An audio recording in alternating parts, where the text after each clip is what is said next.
성막을 세운 날에 구름이 성막 곧 증거막을 덮었고 저녁이 되면 성막 위에 불 모양 같은 것이 나타나서 아침까지 이르렀으되 항상 그리하여 낮에는 구름이 그것을 덮었고 밤이면 불 모양이 있었는데 구름이 성막에서 떠오르는 때에는 이스라엘 자손이 곧 진행하였고 구름이 머무는 곳에 이스라엘 자손이 진을 쳤으니 이스라엘 자손이 여호와의 명을 쫓아 진행하였고 여호와의 명을 쫓아 진을 쳤으며 구름이 성막 위에 머무는 동안에는 그들이 유진하였고 구름이 성막 위에 머무는 날이 오래일 때에는 이스라엘 자손이 여호와의 명을 지켜 진행치 아니하였으며 혹시 구름이 장막 위에 머무는 날이 적을 때에도 그들이 다만 여호와의 명을 쫓아 유진하고 여호와의 명을 쫓아 진행하였으며 혹시 구름이 저녁부터 아침까지 있다가 아침에 그 구름이 떠오를 때에는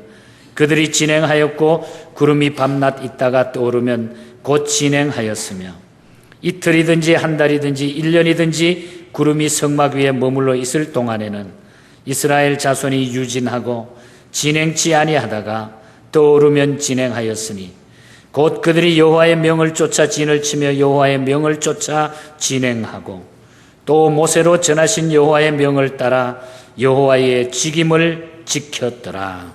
아멘. 오늘도 우리 하나님의 크신 은혜가 함께하는 복된 성일 되길 축복합니다. 우리 옆에 분들 축복하시기 바랍니다. 100배의 복을 얻으시기 바랍니다. 100배의 복을 얻으시길 바랍니다.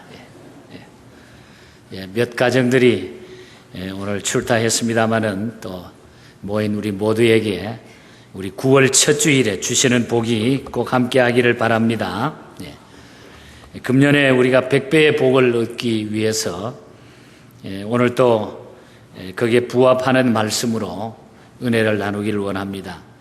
우리가 잘 아는 그 이스라엘 백성들이 출애굽 때 일어났던 그 이 사건을 통해서 우리가 어떻게 하면은 그 복을 내 것으로 만들 수 있을까 하는 이 말씀을 오늘 통해서 이 말씀을 우리의 삶 속에 그대로 적용시키면 좋겠습니다.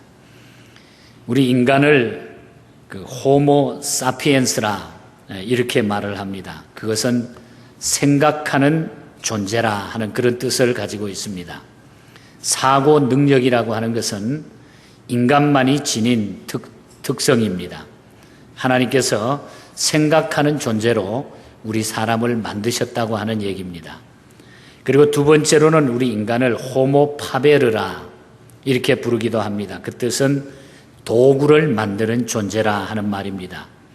아담 때부터 시작해서 오늘에 이르기까지 우리 사람들은 도구를 만들어 왔습니다.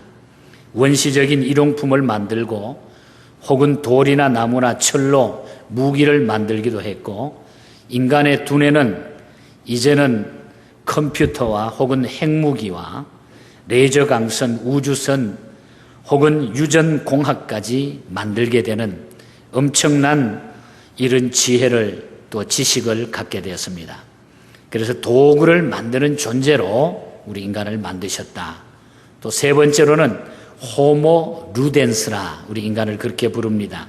그 뜻은 유희하는 존재라, 기쁨을 나누는 존재라, 즐거움을 나누는 존재라 그런 뜻입니다. 다시 말하면은 삶 자체를 즐긴다고 하는 그런 뜻입니다. 그래서 여행을 하고 레저 붐을 일으키고 환락을 즐기고 있는 것이 우리 인간의 모습인 것입니다. 그리고 네 번째로는 우리 인간을 호모 레간스라 이렇게 부릅니다. 그 뜻은 부정할 수 있는 존재라. 우리 인간만이 노, 아니요 할 수 있는 존재라는 그런 얘기입니다. 사람의 부정할 수 있는 존재라고 하는 것은 우리 사람만이 가지고 있습니다. 아니요의 자유를 때와 장소를 분별치 못한다고 하면은 그 대신 큰일이 우리에게 벌어지는 것도 또한 우리 사람에게 주어진 특권이요 의무가 되는 것입니다. 그리고 끝으로 인간은 호모 에스페란스라 그렇게 말하기도 합니다. 그 뜻은 희망적인 존재다 하는 말입니다. 희망적인 존재다. 인간만이 내일을 생각하고 미래를 가지고 있습니다. 짐승들에게는 희망이 없습니다. 꿈이 없습니다. 내일 뭘 먹을 것인가? 내일 뭘 가지고 살 것인가? 내일을 기대하며 사는 짐승은 없습니다. 인간만이 내일을 바라보며 희망을 가지고 있는 존재입니다. 그래서 우리 인간은 지금 이 시간에도 생각하고 도구를 만들고 생을 즐기고 자유를 구가하는가 하며 희망을 안고 살아가는 것입니다. 그런데 중요한 것은 문제는 그럼에도 불구하고 우리 사람들은 인간 세계에는 문제가 끝일 날이 없다고 하는 사실입니다. 그렇게 사는데도 불구하고 우리는 여기서 새로운 사실을 발견하게 되는 것입니다. 그것은 인간이라고 하는 것은 신앙적인 존재라고 하는 것입니다. 영적인 존재라 하는 그런 말입니다. 하나님께서 우리 인간을 만드셨기 때문에 우리는 하나님을 통해서 영적인 호흡과 영적인 교육과 영적인 말씀을 먹지 아니하면 우리 인간은 존재 가치가 없어진다는 얘기입니다. 다시 말씀드리면 인간은 믿음을 가져야 하는 존재이며 하나님을 믿어야 하는 존재입니다. 하나님의 형상으로 우리를 만드셨기 때문입니다. 사색이나 도구 제작이나 환락만으로 안과 밖에서 일어나는 어떤 고독감이나 절망을 해결할 수가 없어요. 우리 인간이 이 땅 위에 일어나는 그 어떤 문제들도 우리는 해결할 수가 없다고 하는 것, 우리가 얼마나 약한가 하는 것을 우리는 살아가면서 그것을 경험하게 됩니다. 애굽을 떠나서 가나안 땅을 향하여 진군하던 이스라엘 백성이 하나님의 명령에 따라 가지고 전진하기도 하고 머물기도 했다고 하는 이 본문 속에서 참된 신앙생활의 의미를 우리가 찾아야 됩니다. 다시 말씀을 드리면 어떻게 하는 것이 하나님을 믿는 것인가? 어떻게 하는 것이 하나님의 형상을 닮은 우리 인간이 잘 사는 길인가? 다시 말하면 금년에 우리가 기도하는 대로 어떻게 하면 우리가 이삭에게 주셨던 그 100배의 복을 우리가 정말로 받아 누릴 수 있을까? 그 문제의 해답이 오늘 말씀에 나타나고 있다는 것입니다. 이스라엘 백성이 홍해를 건너서 목적지인 가나안 땅까지 가는 데는 40년이라고 하는 긴 세월이 걸렸습니다. 그러나 실제 거리는 그렇게 먼 거리가 아니었습니다. 주전 1450년경에 애굽을 떠나서 이스라엘은 가나안 땅으로 들어가는데 그 가나안 땅에 들어가는 길은 두 갈래의 길이 있었습니다. 하나는 지중해에 연안을 끼고 블레셋 땅을 통과하여 가나안으로 가는 길입니다. 그 현장에 실제로 한번 성지순례 가서 고센 땅이라든지 에집트 이 광야를 한번 차를 타고 저는 지나가 본 적이 있습니다. 실제로 지나가 보면 지금은 그렇게 먼 길이 아닙니다. 이 길은 일주일 정도면은 가나안 땅에 들어갈 수 있고 요단강을 건너지 않아도 되는 길입니다. 그러나 그 당시에 막강한 군사력을 가진 블레셋이 이스라엘의 통과를 딱 막고 있었던 것입니다. 그러니까 이스라엘 백성들은 블레셋 때문에라도 거기에 가지 못하는 이런 입장에 처해 있었던 것입니다. 또 다른 하나의 길은 시내이 반도를 거쳐가지고 마라와 또 엘림과 신광야와 르비딤과 시내산을 거쳐서 요단강을 건너가는, 그리고 가나안에 들어가는 그런 길이 하나 있었습니다. 이 길도 블레셋 땅을 통과하는 데 비하면 그렇게 먼 길이 아닙니다. 그러나 곧장 행군한다고 하면은 요즘으로 보면은 한 달 정도면은 충분히 도착할 수 있는 그런 코스입니다. 일주일이면 갈 수 있고 한 달이면 갈 수 있는 그런 코스입니다. 요즘 비행기라고 하면은 1시간 내외면은 갈 수 있습니다. 자동차로 간다고 해도 6시간에서 7시간 거리에 불과한 그런 거리입니다. 그런데 그 코스를 40년간 돌고 돌았습니다. 40년간. 길고도 지루한 40년의 여정 가운데 그 한 토막의 이야기가 오늘 본문에 나오는 그런 얘기입니다. 이 얘기는 오늘 우리에게 대단히 인생길에 중요한 교훈을 가르쳐주고 계신다는 얘기입니다. 구름이 성막 위에 덮인 채로 있으면은 이스라엘의 행군을 중단한 채 그대로 머물러 서 있었다는 얘기입니다. 구름이 이스라엘을 인도했습니다. 가다가 구름이 딱 머물면은 가던 이스라엘의 모든 그 집단이 그대로 머물러서 거기에 장막을 치고 거기에서 수경을 하게 되는 겁니다. 구름이 떠오르면 행군을 또 계속해 나갑니다. 구름을 따라 행군하다가 구름이 또 머물면 그곳에 다시 진을 치고 머물러 있었다고 하는 그런 얘기가 오늘 본문에 나타나고 있습니다. 그리고 구름이 머물지 않으면 진을 친 곳에서 거기에서 한 달이건 1년이건 거기에 그대로 머물러 있는 것입니다.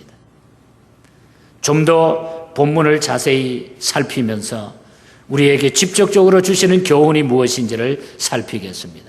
첫 번째로는 여호와의 명을 쫓아 행동했다고 하는 그런 교훈입니다. 하나님의 명을 쫓아서 행동했다.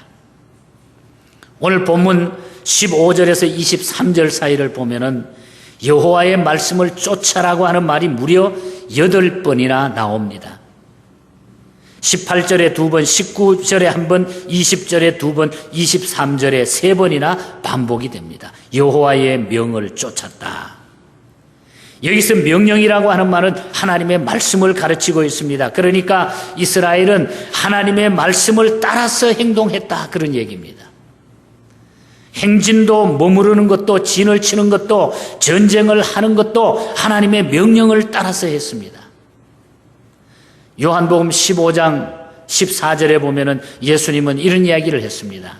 너희가 나의 명하는 대로 행하면 나의 친구라 그랬어. 내가 명령하는 대로 너희가 행하게 되면 바로 너희가 나의 친구라, 그런 말씀을 하셨습니다.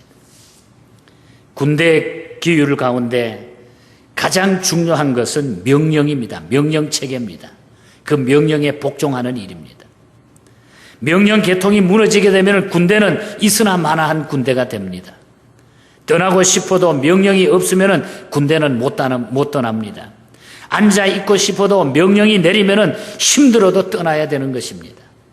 쉬고 싶어도 행군 명령이 내리면 행군을 계속해야 됩니다. 상간의 명령이 그만큼 중요하기 때문입니다.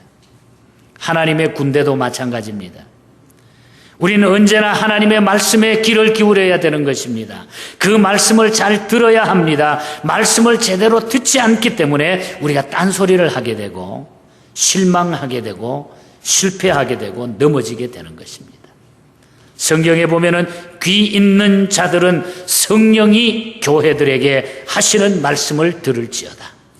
귀 있는 자들은 분명히 들으라고 했습니다. 하나님의 명령을 쫓아가야 성공합니다.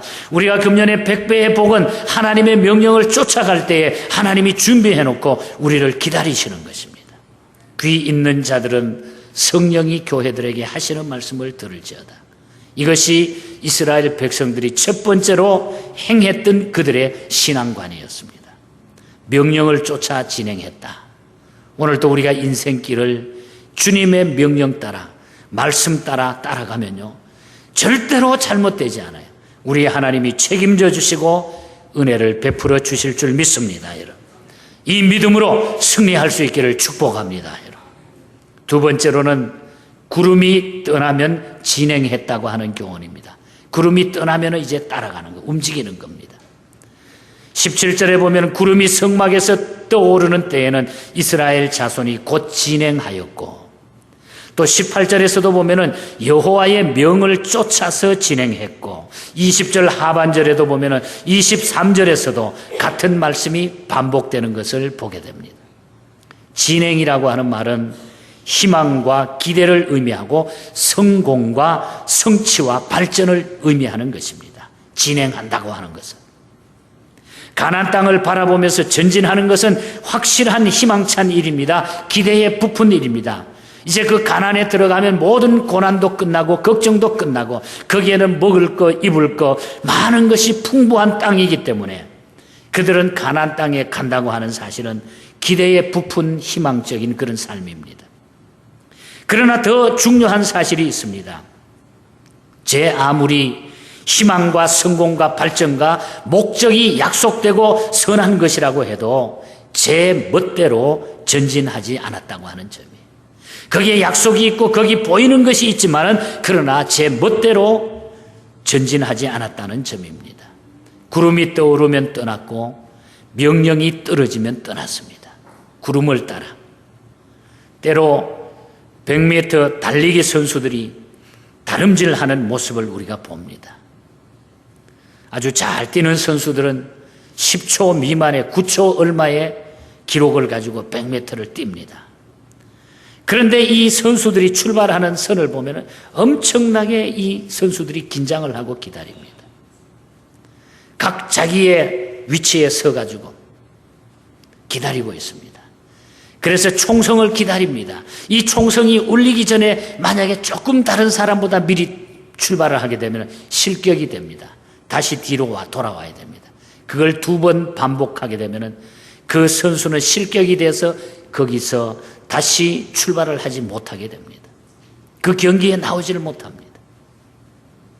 조급한 나머지 출발 청송도 울리지 않는데 출발을 하게 되면 제자리로 돌아오게 되고 나중에 계속 반복하다가 보면 안 됩니다. 그래서 이 선수들은 귀를 기울입니다. 허리를 굽히고 있습니다. 그 총소리를 기다립니다. 총소리와 동시에 쏜살같이 뛰어나가야 하는 것입니다. 인생도 마찬가지입니다. 여러분. 성공이 약속된 듯하고 100% 20%의 성공률이 보장되었던 일들이 어이없이 무너지고 좌절되는 일들을 우리는 경험하게 되는 것은 무슨 일입니까? 내 힘만 가지고 뛰는 것은 불완전하다고 하는 사실이에요. 우리는 그런 시행착오를 다 겪어본 사람들입니다. 내가 생각하기에는 분명히 이거는 되는 일이고 분명히 보장된 일인 것 같은데 우리는 실패한 경우가 얼마나 많았습니까? 왜? 나 혼자 출발하기 때문에. 그래서 우리는 다시 돌아오게 되고 실격 한번 맞고 다시 또 연습해가지고 또 도전하게 되는 이런 인생길을 우리는 걸었던 것입니다. 이스라엘은 명령이 떨어지면 떠났습니다. 일단 명령만 내리면 그 어떤 것들도 그들의 앞을 가로막을 수가 없었어요. 하나님의 말씀을 믿고 떠난 행군길은 원수도 자연도 아무것도 막을 길이 없었어요. 이유는 하나님이 총사령관이 됐기 때문에. 그래서 우리 인생길에 가장 중요한 것은 총사령관 되시는 우리 하나님의 진두지휘를 우리가 받게 되면 우리는 실패하지 않아요. 잘 갈 수가 있습니다. 이스라엘에게 전진을 명령하신 하나님은 어떤 하나님이십니까? 영원하신 하나님이라고 말씀했어요. 능력의 하나님이라고 말씀했습니다. 전능하신 하나님이십니다. 한 분이신 하나님이십니다. 그래서 다윗은 시편 18편에서 자기를 도우시고 그 하나님을 이렇게 찬양했습니다. 하나님은 나의 힘이 되십니다. 하나님은 나의 반석이십니다. 그분은 나의 요새십니다. 그분은 나의 산성이요 그분은 나의 방패입니다. 외치고 있습니다. 우리 인생길에 하나님은 어떤 분으로 나타나고 있습니까? 내가 어려울 때 조그만 거 도와주는 것이 하나님이십니까? 아닙니다. 우리 하나님은 우리의 총사령관이 되십니다. 우리 인생길의 모든 것을 우리는 거기에 맡기고 달려가야만이 오늘 우리가 살 수가 있어요. 진정으로 영원한 삶을 우리가 살 수 있는 거예요. 전진에는 2가지가 있어요. 하나는 불안한 전진이 있고 하나는 용감한 전진이 있습니다. 불안한 전진은 승리의 기약이 없을 때입니다. 언제 어디서 적병이 기습할지 우리는 모르는 상황이 일단 앞으로 가기는 가야 되는데 보장이 되어 있지 않아요. 가다가 어떻게 될지는 모릅니다. 이건 불안한 전진입니다.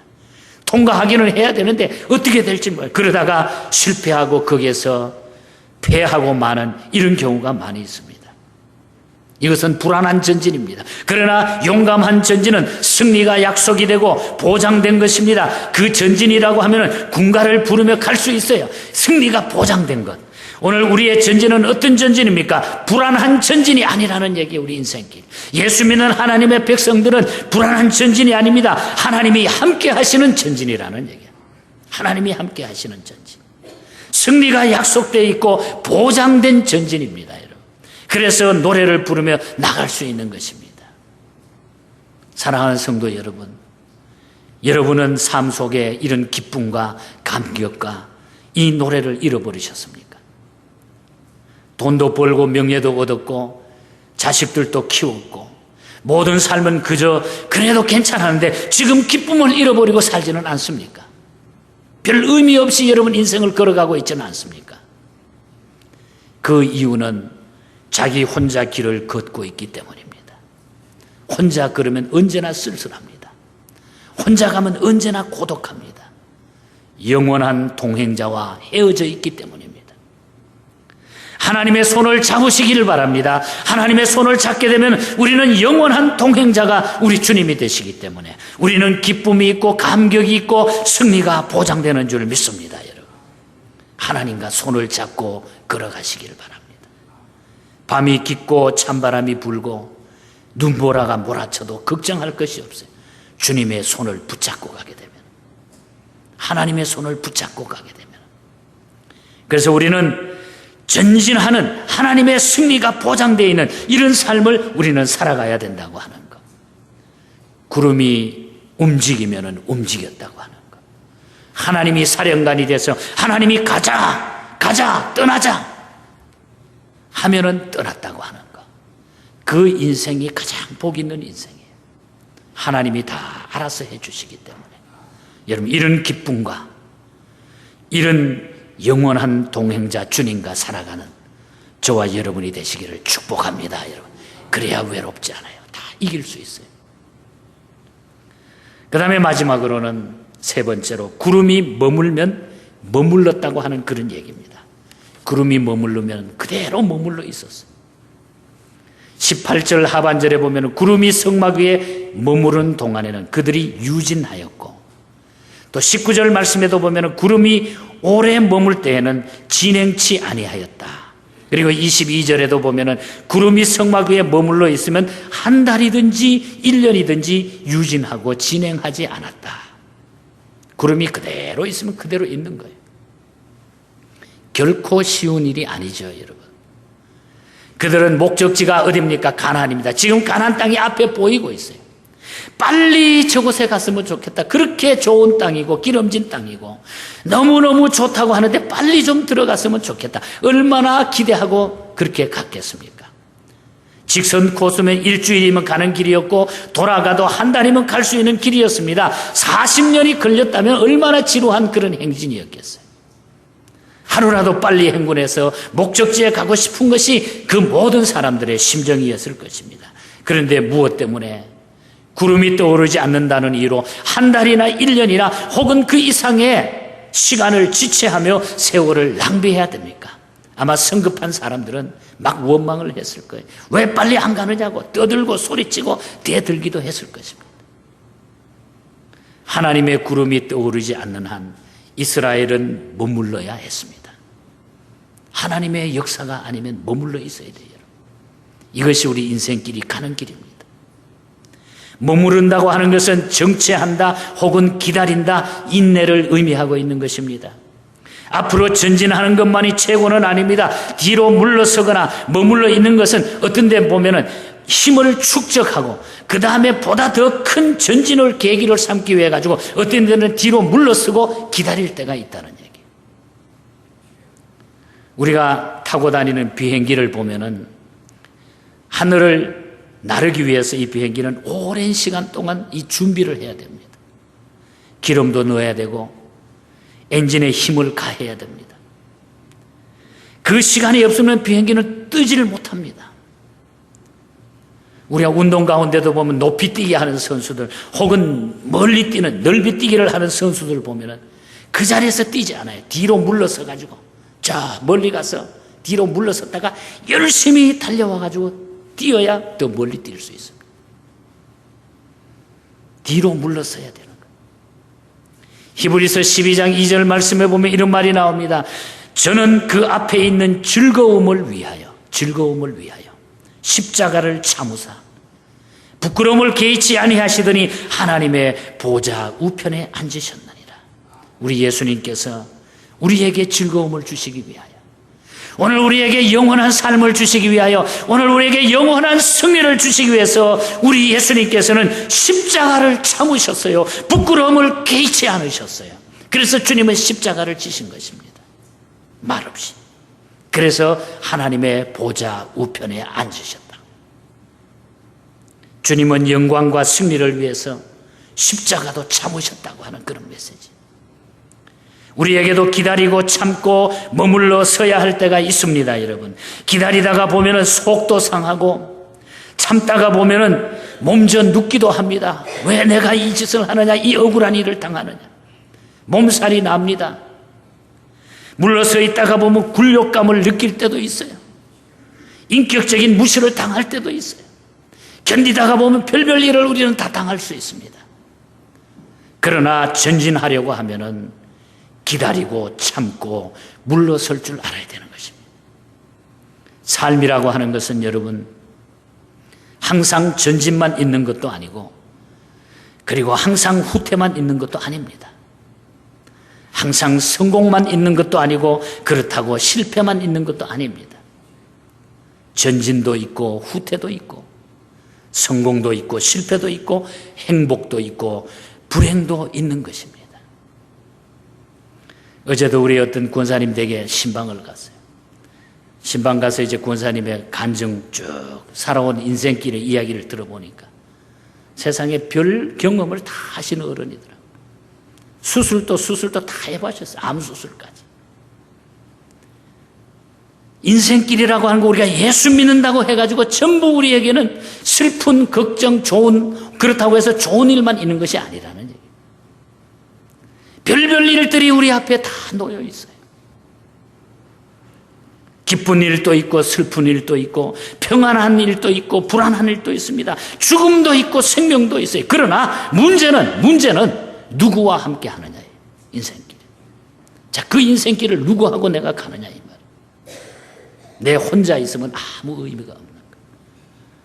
그 인생길을 누구와 함께 하느냐. 오늘 이스라엘이 하나님의 명령을 따랐던 것처럼 하나님의 구름을 따라 전진과 머무름을 결정했던 것처럼 우리도 하나님과 동행하면 전진도 후퇴도 성공도 실패도 평안도 불안도 죽음이나 생명도 문제가 되지 않는 거예요. 우리 인생길에 주님이 함께 하신다고 하면 가다가 혹 우리가 병마가 우리를 찾아왔다 할지라도 우리가 혹 한번 실패했다 할지라도 그 가운데서도 우리 주님이 함께 하시기 때문에 우리 인생길은 실패가 아니라는 얘기입니다. 누구와 함께 하느냐? 우리 주님과 함께 할 수 있기를 축복합니다, 여러분. 우리 주님과 우리 하나님과 동행하면 전진하면 전진해서 좋고 머무르면 머물러서 좋은 것이 하나님과 함께하는 생활이에요. 하나님과 함께하는 생활. 그러면 우리는 가벼워지는 것입니다. 그래서 우리 주님은 수고하고 무거운 짐진 자들아 다 내게로 오라. 내가 너희를 편히 쉬게 하리라. 주님 앞에 이 수고의 짐을 다 맡겨버리면 되는 거예요. 인생의 수고의 짐. 그래서 우리 앞에 병마가 놓여도 우리는 걱정할 필요가 없어요. 우리 앞에 어려움이 닥쳐도 우리는 걱정할 누구와 함께 하느냐? 주님이 함께 하시면 협력하여 선을 이루게 될 줄 믿습니다, 여러분. 저는 오늘 설교의 결론을 찬송가 429장을 통해서 결론을 내리기를 원합니다. 뉴만 목사님이 만드신 찬송가입니다. 영국 옥스퍼드 운동의 지도자로 활동했던 이 뉴만 목사님. 당시에 영적인 고통을 받고 있던 지중해의 배 위에서 이 찬송 가사를 쓰게 됩니다. 이 찬송을 통해서 많은 사람들이 주님을 통해서 위로를 받게 됩니다. 힘을 얻게 됩니다. 고난의 길에서 승리하게 됩니다. 이삭이 받았던 100배의 축복의 문을 그들은 열게 됐습니다. 내 갈 길 멀고 밤은 기쁜데 빛 대신 주, 저 본향집을 향해 가는 길 비추소서. 내 가는 길 다 알지 못하나 한 걸음씩 늘 인도하소서. 이전에 방탕하게 지낼 때에 교만하여 마음대로 고집하며 지내던 이제인 사하소서. 내 지은 죄 다 기억 마시고 주 뜻대로 늘 주장하소서. 3절 가사는 이렇게 시작이 됩니다. 이전에 나를 인도하신 주, 장래에도 내 앞에 험산 줄령 당할 때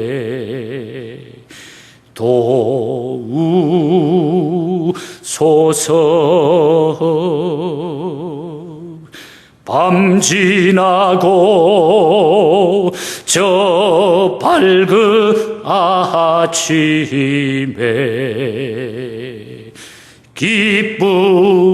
기쁨으로 내 주를 만나리. 기쁨으로 우리 주님을 만날 수 있는 것, 이것이 주님과 함께 동행하는 삶인 것입니다.